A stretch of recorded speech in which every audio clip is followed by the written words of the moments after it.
وبركاته. أعوذ بالله من الشيطان الرجيم. بسم الله الرحمن الرحيم. عما يتساءلون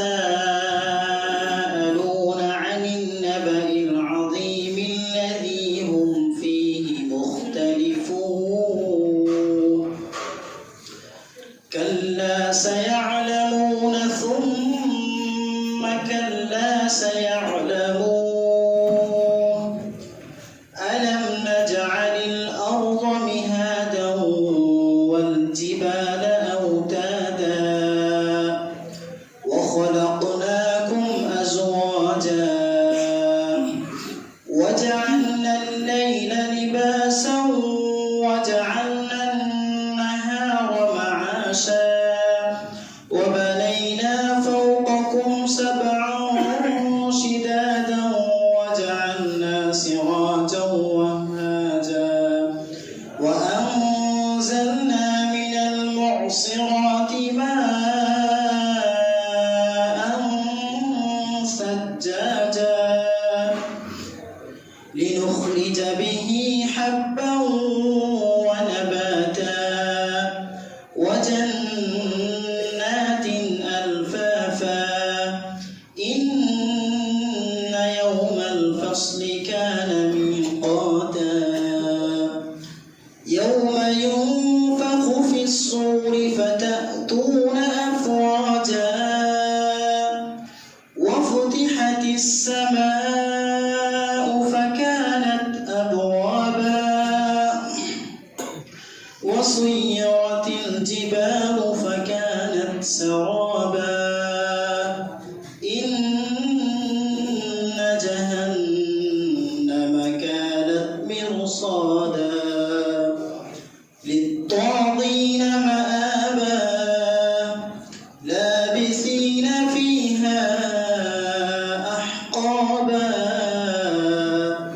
لا يذوقون فيها بردا ولا شرابا إلا حميما وغساقا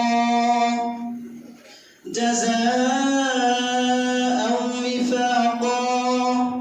إنهم كانوا لا يرجون حسابا وكذبوا بآياتنا كذابا وكل شيء أحصيناه كتابا فذوقوا فلن نزيدكم إلا عذابا.